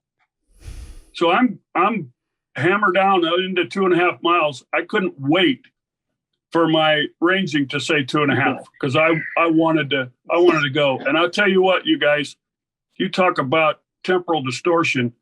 It went 2.7, 2.6, and I'm going 2.5 is never going to happen. Anyway, as soon as that thing flickered 2.5, I'm up and off and out of there, and now I'm trying to find Chairman. We were to egress north and regroup and come back home. I couldn't find him, so I said, "Frick, I'm going home." So I was the first one home. Yeah, Merrick. Yeah, Yeah, he came through the weapons school when we started the weapons school, and I got the opportunity to sit with him for a few hours and talk about that mission and all the stuff that took place and how we thought Teak and Donnie ended up in trouble and all that kind of stuff. So it was a good discussion. Merrick was number 3, I think, and he drug out and picked up he became tail end Charlie. We ended up right behind Teak and Donnie, didn't he? Yeah, he spun. We kind of went across the target. 1, 2, 4, 5, 6, 3. Yeah. So Merrick got to see it all. He was tail end Charlie going through, even though it wasn't necessarily planned out that way. But that goes back to you got to do what you have to do, and that's how we got 6 planes across the target that night. And everybody looks at that was Scotty Scott, who eventually became a general, and everybody's looking at Scotty going, "Dude, your other left." Yeah, that was also Scotty, who was hand flying it at 100 feet, saying, "Say something else," Oh yeah. Yeah, that first night, I planned it at 100 feet and told guys just to fly above the box at 200 or 300 feet until you needed 100. Yeah, have 100 selected in case you need to go down there to do it. But the same thing happened. I mean, that target that I went to had 133 gun emplacements around it. When my bombs hit, it looked like all of them lit up, and we had some SA2s and SA3s in the area. I rolled up to 85 degrees of bank and pulled 7 Gs off the target. Looking at the desert floor outside the canopy, it was so light from the AAA and the missiles going by that you could look out and go, it's daylight. I don't need the TFR for this. Yeah. Interesting, we briefed that whole 22 ship as calm out until we got off the target. So the only calm that was supposed to happen was me saying, "It's showtime, green them up." And so we take off, and Steep's 6 ship, I don't know what the hell was going on, but there was more calm trying to get that 6 ship together off the runway to get them all in line and taken care of. I can remember keying the mic and telling Steep, either get your guys in order and get off the radios or go home. So we ended up getting up there and doing all that tanker stuff. And of course, you can read in the books about the radar site blowing up. That was 20 miles inside my HUD. I mean, I watched those helicopters blowing up that early warning site as we're screaming toward the border and stuff. And I can remember that from that point on, once we got everybody settled, and that weird thing too, we get to the tankers. This has all been briefed. Lights on tankers. We're 150 miles south of the border. I don't care about your lights. And the guy goes, "Well, we want to do this without our weather radars and stuff." I said, "No, use everything you got. I got 22 APG-70s looking downfield. Your weather radars don't mean crap." And so we get up to the tankers, pull up to the tankers. We're splitting into 6 tankers or whatever it is we're doing. All of them are lights out and their formation sucks. I'm down there at 2,000 feet taking the last bit of gas off the lead tanker, and in my peripheral vision, I can see the number 2 tanker going by us. And I've got guys on the wing of my tanker. I told you guys not to do this. But it's funny. We got across the target, and Moon Mullins was my number 3 that night. And he's flying through just a shitstorm, getting to the target and stuff. And I see number 2's bombs go off, and I'm counting in my mind about the time his should be going off, and I hadn't seen anything yet. And I key the mic and go, "Hey, Dodge 3, you still with me?" And Moon in his normal way goes, "Yep." Followed shortly by bombs going off, and we all head back out. But, the interesting part of that mission too is I briefed, Pink Line, TSD. Those of you that went to H2 stay on the west side of it. Those of us that are going to the other 3 targets stay on the east side of it. And then when you get to the border, first thing you do is turn on all your lights. And so we got the MiG-23, the MiG-29 in this formation as we're heading home, and Cheese Grater is the guy that shot those 2 airplanes down. I talked to him in the weapons school bar a couple of years after that, and we reminisced on how that all came about. He also went to Southwest and was a captain for Southwest for a number of years too. But we got that whole mix coming out, and I'm watching. I mean, we passed the MiG-29 off to Steep's flight as it goes past us at about 8 miles off the right side. And I'm looking out that direction in the middle of the dark when I see the wing blow off of this MiG-29. It's close enough I can see it. Wing comes off, spins down, hits the ground, blows up again, and going, what the hell just happened? And of course, I have no idea the C models are coming in at that point. My mind tells me they're still well south of the border. And so then the MiG-23 blows up about a minute and a half after that. And I'm sitting there going, okay, somebody's either doing some good work or I have no idea what's going on. And find out later that it's the C models that have done it. But we come out and, everybody's mixed up, from it's like every plan goes to shit 2 minutes after you try to execute it. And so I've got an idea how many airplanes are in front of me heading to the border, but I don't really know who all of them are, other than Dipper, who I watched shoot the AIM-9 at the MiG-29, and watched the MiG-29 shoot 2 missiles back at him that both hit the dirt. So I know where he is and that kind of stuff. And I think my wingmen are behind me and all this kind of stuff. And so we get to the border and I flip on my lights, and about 6,000 feet line abreast of me is Hasty, who flips on his lights and going, okay, you're not supposed to be there. And on the right side of me, about 3,000 feet line abreast of me, is someone else who flips on their lights and going, oh my God, I'm so glad that this big sky theory works. Yogi, what I would have said, what I would have said at that point if I was you is, okay, turn your lights back off. Well, I start doing we're basically all to the border. So I start running through fuel checks and trying to figure out who needs what. And I had briefed everybody in the briefing, hey, just get enough gas to get back to Alcarge, when you get on the boom. I should have been more specific. I should have said, take gas until you got 7,500 pounds and then go home. Because we get up there and Hasty, when I start doing all these fuel checks and stuff, we're still 120 miles, 150 miles from the tankers. He's got 2,800 pounds. Mm-hmm. But okay, I don't know if we're going to make this, but start zooming, get up as high as you can get up. And I've joined to him to try to guide him to the tankers and all this kind of stuff. And I'm thinking about Tabuk and all these other places where we might be able to go drop him in. But again, at 3:45, 4 in the morning, I have no idea whether any of them are lit up or what we'd get into trying to get into them. And so I'm talking to guys up on the tanker, and I don't remember, it might have been Steve Quast or somebody who goes, how much gas you got? 16,000 pounds. Get the hell off the tanker, get out of the way. And so we're moving people out of the way and trying to organize all this stuff while we're running a rejoin back to these tankers. And we get Hasty back on the boom with like 1,100 pounds. Okay, man, if anything doesn't work here, we're jumping out of it. He's jumping out of a good airplane, but eventually, I made the call to everybody. Goes, hey, if you got 7,000 pounds or more, go home. Get off the tankers, go home. If you guys remember right, when the tankers were doing their lights off stuff, that the way I remember that is that was almost the most dangerous part of the war, was when we're tanking at night on the good guy side. And yeah. Eventually, they took your guidance and you said, dude, we're going to kill each other up here. Turn your friggin' lights on.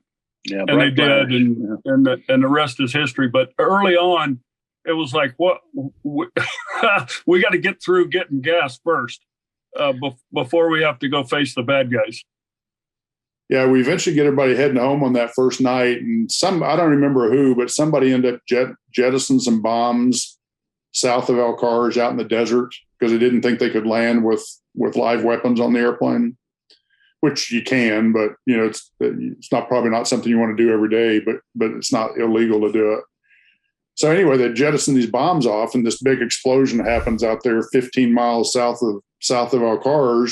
Of course, in the middle of 4 a.m. in the desert, everybody thinks it's somebody breaching the fence or something, And so that gets everybody stirred up, and all the cops and everybody are just going nuts, and the radio's going nuts, and so we ended up getting back and landing. And I tell you, one of the coolest things of the whole deal was as we taxied back in to go park the jets, the entire flight line looked like the entire tent city was out there waving flags and just cheering guys on, counting airplanes, making sure everybody got home and that kind of stuff. That one actually brought tears to my eyes that night. Just it was an incredible sight. I was going to talk about why the Chevy flight was so communicative on the ground. You got to remember, number 4 was the ops group commander. I rest my case. Nobody else is talking. Yeah.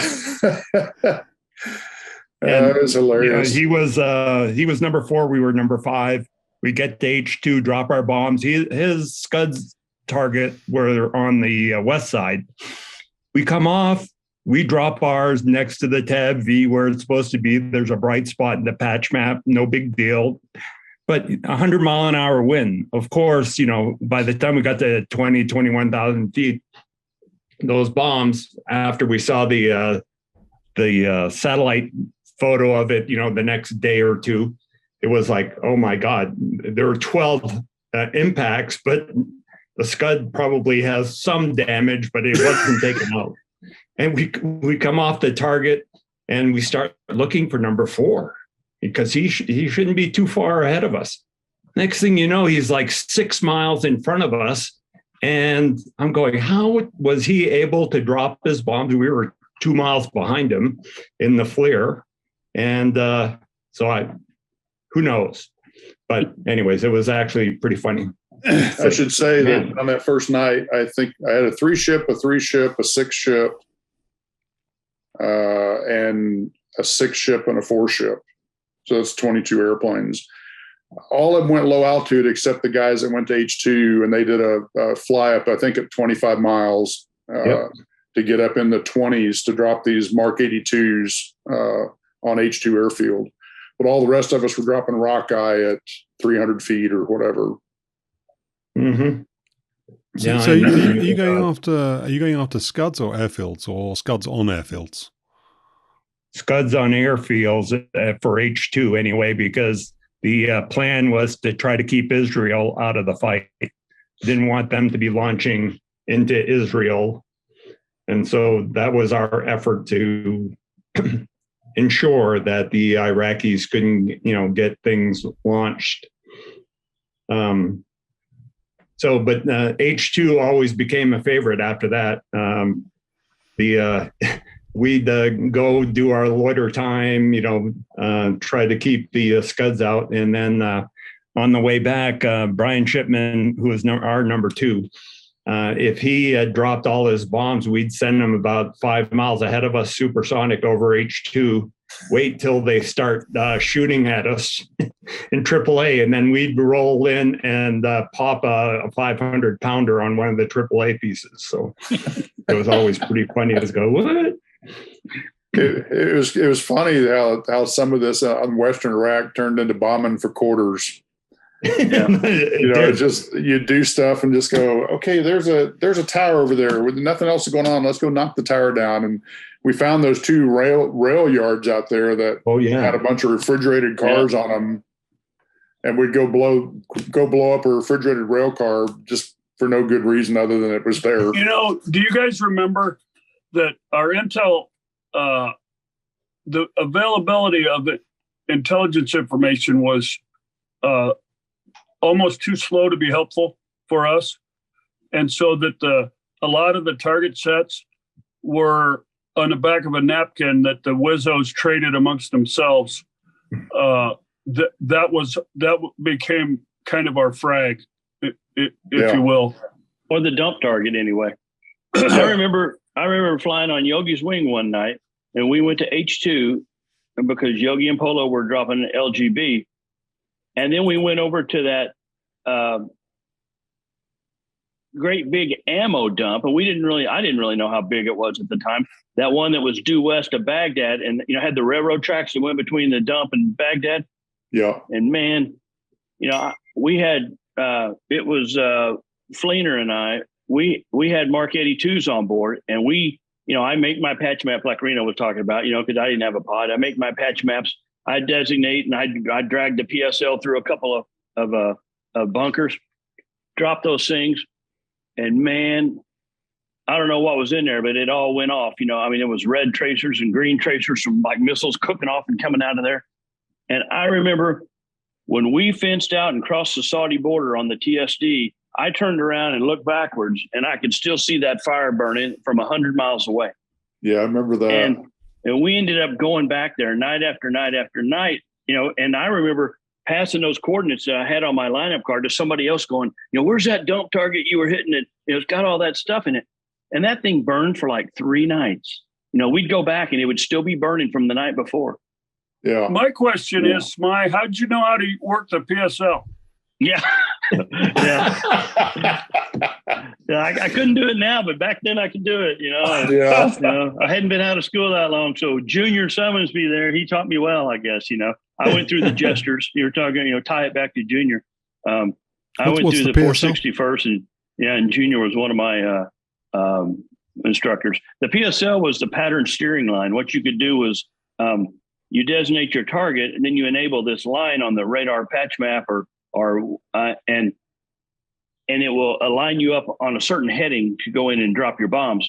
And so if you've got targets in a row, you can set up and drop those bombs in a string down those 2 or 3 different bunkers. And that's all I could do with dumb bombs. That's the best we could do, is just, hope the spacing was pretty accurate and kind drop of a them neat like toy, that. but not very often used. Yeah.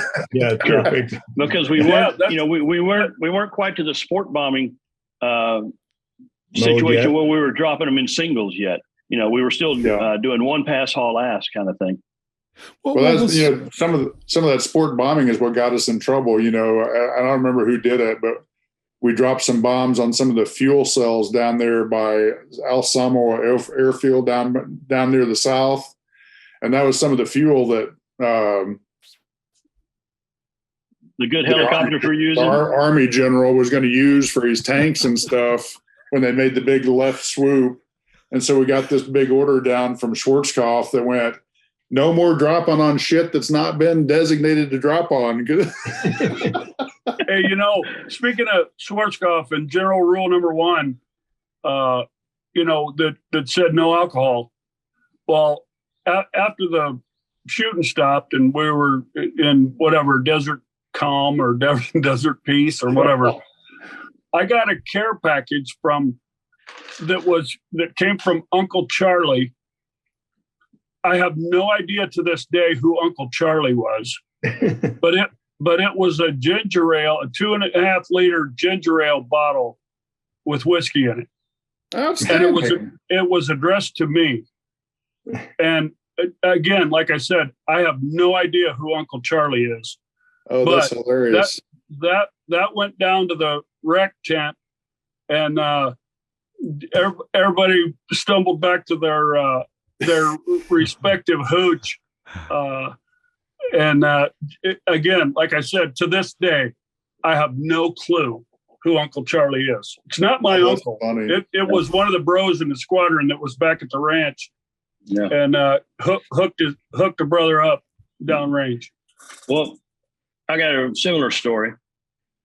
When I was after the war flying with the Chiefs, one of my tent mates was getting care packages like that, and I was partaking in a little bit of it. So when I went home before him, And the first thing I did, we land, and that day I went to the Class 6 and bought a bunch of stuff and took it downtown to the UPS store and put it in the mail right there. I said, I'm not going to get distracted. And 4 days later, 4 days is an eternity when you're living in a tent with a bunch of hairy guys, And so I mailed him a care package. And my mom, my parents met me at Seymour when I landed, and they were like, she was like, you got to do this right now. And I said, yeah, Mom, I got to do this right now.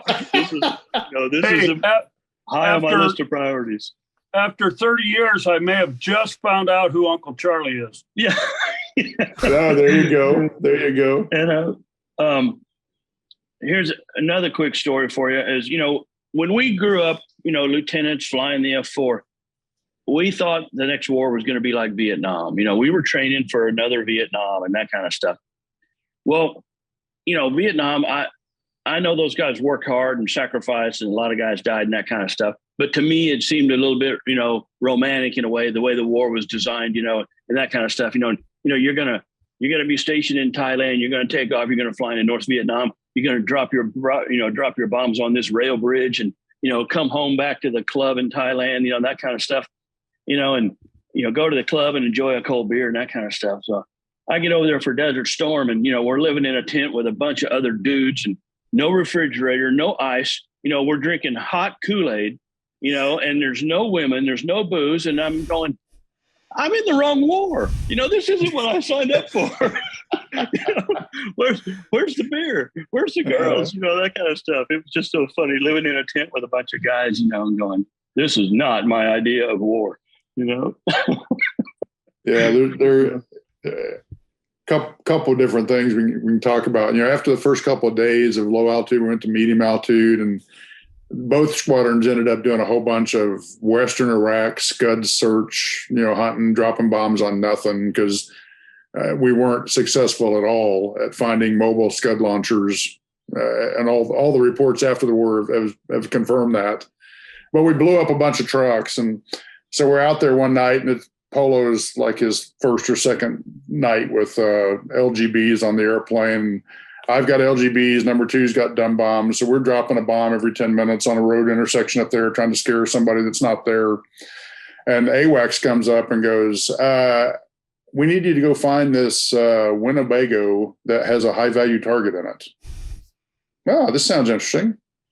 So we go racing up toward the Syrian border, which is this thing's supposed to be coming back from the Syrian border toward Baghdad or whatever. And we find this bread truck looking thing. It looks like a Winnebago or whatever. And I'm confirming with AWACS, is this the guy? He's this range from me, bearing and all this kind of stuff. He goes, yeah, that's it. So we roll up, and I'm talking to Polo about this, going, LGBs are not created for moving targets. So we're going to have to drop this thing and keep the spot way out there in front till you get down to like 8 seconds time of flight, and then just let the spot drift back to the target. And hopefully it'll come close. And so we kind of loop up, and we're dropping from behind this guy as he's going down the highway at probably 50 miles an hour, and drop this bomb off and do an arc so he can use the pod to see it the whole time. And gets to about 8 seconds time of flight and starts moving the cursor back, and cursor's on the truck when the time of flight goes out. But, sometimes the time of flight was off by a second and a half or whatever. Yeah. So the bomb blows up like a second and a half after the fact, and it's maybe 30 yards off to the left and probably 300 feet behind the truck. So it doesn't kill the truck, but now the truck's doing 110 miles an hour. We roll back around and do the same thing again, and this time he keeps it out there and guides it out there. And I swear the second bomb looks like it hits the brace in the windshield of this truck. I see the truck do this as the picture's bloom into full white. Mm-hmm. And of course we get back and figure out it's not the ace of spades. It's probably some dude delivering bread to the next town. Yeah. That's gone and met his maker, in the middle of all this stuff. Mm-hmm. But there's another night we're out there, and Stansbury and his four ship were out there in front of us, and we're coming in, he's heading out, and we're talking to each other about what he's seen and if there's anything going on. And he had CBU-58 on his airplanes for some reason that night. And so we're talking. He goes, yeah, I sent 3 and 4 home 30 minutes ago. So, you got the space and I'm heading home and yada, yada, yada. And so we make one pass up that western quarter and we're turning around coming back. And I look down and I see all these little sparkles on the ground, just 3 enormous loops of little sparkly white things going, what the hell is that? So I call AWACS and go, is anybody else in the airspace out here with us? He goes, well, yeah, and I can't remember the call sign, but is the 3 and 4 of Stan's flight are still in the airspace. And so I get on their freak and go, guys, you here? Yeah, we're still out here. Just dropped some bombs. Your flight lead left 10 minutes ago. What the hell are you doing still out here? Get your ass to the tanker and go home. And so they leave, duck their tail between their legs and leave. And of course, when I get back, I go find Stans over in the 335th tent and go, and he's so pissed off, he can't even stand it. I mean, he's madder than I am about his guys being out there. I said, what the hell happened? He goes, I don't know. I told them to go home and they had some problem. I don't know if it was a pod problem, a jamming pod problem or whatever. They had some problem that they were going to go back to the tanker, get enough gas to go home and get the airplane fixed. And somehow they resolved their problem in the airplane, come back into the country and don't even call and tell Stans they're coming back in. And so it's like, oh my God, what is going on? But it's hilarious. I'd never seen CBU-58 drop from 20,000 feet or whatever they did. The circles were probably 5 miles and around of these little bomblets going off. It's like, okay, you didn't kill anything with that thing. There's always some stuff like that going on out there. Well, and our mission evolved over time. It used to be Scuds when the ground war started. Then we had kill boxes up the yin yang, and you had to hunt within those kill boxes to take out Iraqi tanks, armored personnel carriers, and everything. And you'd stay there until you're out of bombs and then go home, which was something we'd never trained to before. Yet, something like a 60 by 60 miles. What's that? We blew up a lot of tanks and artillery pieces doing that. So I'm sure we made it easier on the Army and the Marines to get through there. Yeah. I remember the guidance changed that we can only hit tanks, armor, and artillery. And I was at the TACC then when some of that was going on with the kill boxes. And there was a 100mm AAA piece out there that was, tracers were whistling up to 30,000 feet. And the guys about got shot. And they called up to the TACC and they said, can we bomb this AAA piece? And I was silly. I asked for guidance. And I go, hey, these guys, there's a AAA piece, in their kill box giving them trouble. And they go, no, you can only bomb tanks, armor, and artillery. So I go, you can't bomb it, and so they landed and called me and just bitched me out about that, So the next night, the same thing. Hey, we got this 100mm AAA pieces giving us trouble. Can we bomb it? And I go, you're cleared to bomb it. I'm not asking anybody now. I'm making the decisions. That was the first problem. They asked for permission. Yeah. The exactly. AAA piece shot at you first. Okay, now you're fair game. Yeah, exactly. That goes back what Ed talked about an hour and a half ago with asking permission and just making things happen. That's the one thing I figured out of this real quick was once you get off the ground, you go do whatever you have to get the mission done. Yeah, exactly right. And so it's funny when we did that kill box stuff, you kind of get yourself scared to death on those first 3 nights because you're getting tons of stuff shot at you. And then you spend a week up here at 40,000 feet dropping a bomb every 10 minutes on nothing out there. And then I ended up going back to Tockenham Airfield a couple times when they dispersed the MiGs out in the neighborhoods. And we're trying to go kill those things. And we're down in the fray in Baghdad with all that crap getting shot out of Baghdad. And you go, oh crap, now I'm scared again. And then we go back and do Western Iraq a little bit, and then we do the kill boxes, and we're dropping down in there where stuff's getting shot at us. So it's kind of funny the emotional, roller coaster that you're on with all that stuff. But it was funny too, the frag kept kept fragging us into the kill boxes at 24 or 28,000 feet or whatever. Mm-hmm. First night I went in there, I keyed the IFF and went, there's 60 F-16s in that block. So we just left it in mill power and climbed up to 48,000 feet above the Eagles, and everybody went in, dropped down in our box, did that stuff, put it in mill power, and climbed up to 48 or 50 to go home. I'm out of everybody's hair, and now I have to worry about running into some little lawn dart that's out here in my way. So, yeah, there was a story about one crew that was in a kill box, and they had, remember, one box was designated as a dump target if you had trouble and you had to go jettison your bombs or something. Well, they'd move the jettison box to their box, and unbeknownst to them, they're flying around. They see these white streaks in the flare going through. Going, man, somebody's raining bombs down from up above. And come to find out, they'd been moved into the dump box. Oh, that's funny. Big sky theory. Yeah. When the Iraqis left Kuwait, and then they wanted to add sorties to go take out the retreating forces. That's when I was the supervisor of flying, the SOF, and Steep calls me and goes, "Hey, you want to go fly?" So maintenance could add 2 more airplanes with Mark 82s, and off we went. It was pretty funny. It's my first time flying with Steep in combat, so it was actually a hoot. Yeah. What was That's a great story. That's a great story, Reno. That's the Highway of Death scenario. Yes, exactly. Yeah. Where the 111s were misaligned and dropped on off to the side. And anyways, we were the third choice, and we were the ones that were effective because everybody else came and went unsuccessfully. Mm-hmm. So what's that story? So the Highway of Death was the retreating column of Iraqi infantry coming out of Kuwait. So you were the third choice to go and attack that? Who were the first 2 then? So 111. Who else? Vipers. Oh. So the Vipers missed, the 111s missed, then you guys came in and cleaned up. I think they were a weather abort. I think they couldn't get underneath the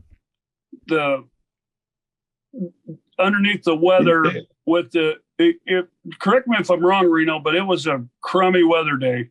It was, and I think it was at least about 5,000 feet at the ceiling until we broke out. And that's when we got the SA-8 lock on. And Steve, as I'm dispensing chaff, because it's right on the beam, I'm going, let's just confuse it. And Steve goes, "Are we okay?" I go, "Yep, we're fine. Press." So it was actually, that was our crew coordination. It was, okay, I got it. No problem. Bing, bing, bing. And we kept going. We tried to slow the convoy down. So that was our 2-ship with 12 Mark 82s. Yeah, I think people forget how bad the weather was in Desert Storm. Oh, yeah. I mean, they think it's clear and severe in the desert. Some of it was self-generated by the oil well fires. After they lit those things on fire, if you went over in the Kuwait City area, you might not have 3 miles viz. Mm-hmm. Right. Going up there trying to drop stuff and go, I'm basically doing this in the weather. Mm-hmm. I don't know if you guys know, I flew in the back seat with Glosson the day after they signed the peace accord. And he wanted to go off. And you took a 4-ship and you guys, the photo shoot. No. This was just he and I in a single airplane. Oh, okay. It might have been a 2-ship. I can't remember. But he wanted to go down and he wanted to fly up around Kuwait City, go over the tents where they signed the peace accord. And we're doing looking at the oil well fires and all that kind of stuff. And then he heads up the Euphrates toward Baghdad. And there's a little town up there 40 miles up the river that I'd just gotten shot at 2 nights ago with 85 millimeter stuff. And so I'm talking to him about, hey, don't fly over that town up here in 40 miles. Just come 20 right and miss it by 5 or 6 miles or whatever. And he still keeps trundling up the river right straight toward it. And we get like 15 miles from it. And I'm talking to him this whole time about, hey, don't fly over this town. And so we get like 15, 20 miles from it. I just grab the stick and take the airplane away from him and pull about 7 Gs out to the right, head out there a little ways, avoid this town by about 10 miles, bring him back to the river and put him on the river heading toward Baghdad again. So you can have the airplane back now. Said, what was that about? I said, I told you not to fly over that fucking town. I'm not going to get shot down the day after the war because you flew over a place I told you not to. Oh, okay. I didn't understand what you meant. Well, okay, Hey, I solved the problem. Would we be remiss if we didn't talk about the air-to-air kill with an air-to-ground weapon? Oh yeah. Oh yeah. Chewie and Bennett. Chewie Baki.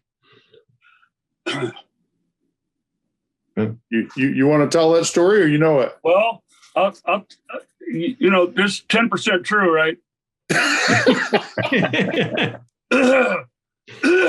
We were out there in support out west in support of we're scud hunting. Our mission kind of became mobile scud hunting because early on when we started going against the scuds, I think it was 3 or 4 hours after we started doing that all the fixed sites were destroyed. Okay, they all had to be resurveyed. They all had a big hole right in the middle, and with dirt coming up, where the missile would go. Anyway, so it became only mobile scuds, and we were less than effective, but we were an effective deterrent for those mobile scuds to come out of their hole. Right. And it must be a little bit unnerving to be driving one of those trucks and look behind you, and there's a smoking hole where you were parked at 30 seconds ago. And anyway, he's got to think, hey, my timing was pretty good to get the hell out of there. But on guard frequency, these special forces guys came up on guard and said, hey, any Allied airplane, this is whatever, Snake 2-1. And of course, TB and Chewie and company were sitting there going, who the hell had a British accent, sound like Steve. And anyway, they're going, is this for real? Finally got on a discrete frequency, started talking to them. And they basically said, we're dug in here, we're hunkered down. And the bad guy, we're about 10 miles away. And the bad guys know we're here. We are friggin' toast if you can't do anything. And they're loading up their operators on a chopper right now at the airfield. And so they throw the pod over there and go, well, we see the chopper, it's running. And they go, that's it. And they're coming after us. So we're sitting ducks here. And so TB and them get on a horn with AWACS and say, hey, we're getting this tasking from, somebody on the ground that wants us to hit this target. We're looking for approval. And of course, AWACS says, stand by. And they eventually said, hey, there'll be no standing by here. I mean, this is an urgent need. Anyway, they finally get approval to drop. They drop their GBU-10 or whatever, and you can imagine what a GBU-10 does to a chopper. But anyway, and after they let the bomb go, and before it gets there, it's got 20 or 30 seconds time of flight, the chopper takes off. So it's airborne, and Chewie's just lazing away, and all of a sudden that chopper is no more. And evidently there was quite a celebration on the radio from the special forces guys that were watching this all happen. And they basically end up saving the day. And of course, in typical earwax fashion, they're coming off target. Everybody's slapping high fives and shit. And AWACS comes up and says, confirm VID.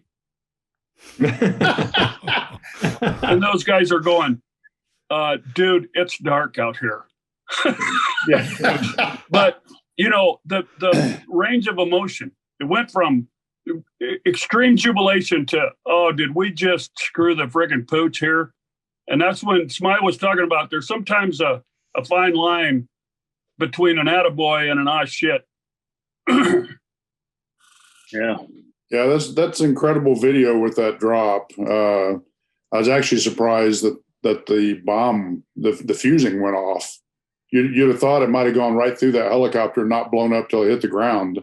Yeah. Because it takes a fairly substantial impact for the fusing to actually engage in a bomb like that. But it kind of obliterated that helicopter. Well, Yogi, haven't watched that video. Did I get it kind of right? Yeah. More than 10%. Yeah. That's right. What I heard was it was hovering to drop off some of their forces to go attack the special forces guys, and they were still hovering when and it was confirmed by the special forces guys that it was airborne. So it was an interesting story. Yeah. I worked with those SAS guys probably 3 nights out there in Western Iraq. You'd be tooling around out there, dropping your bomb every 5 or 10 minutes or whatever. And it's like you said, some bloke comes up on the radio and goes, "Hey, I need some help," and we dropped a half a dozen bombs for him on 3 different nights. Yeah. Trying to get him out of trouble or whatever. Yeah. Then several weeks after Chewie dropped the bomb on the helicopter, I was sitting duty hog in the Chiefs when the headquarters called down and said, "We're going to award them an air-to-air kill." I took that phone call when they called down. Thanks for tuning in to 10% True. I hope you enjoyed this episode. Feel free to subscribe, and if you're on YouTube, hit the bell button to make sure you get notified of the next episode. Thanks and take care.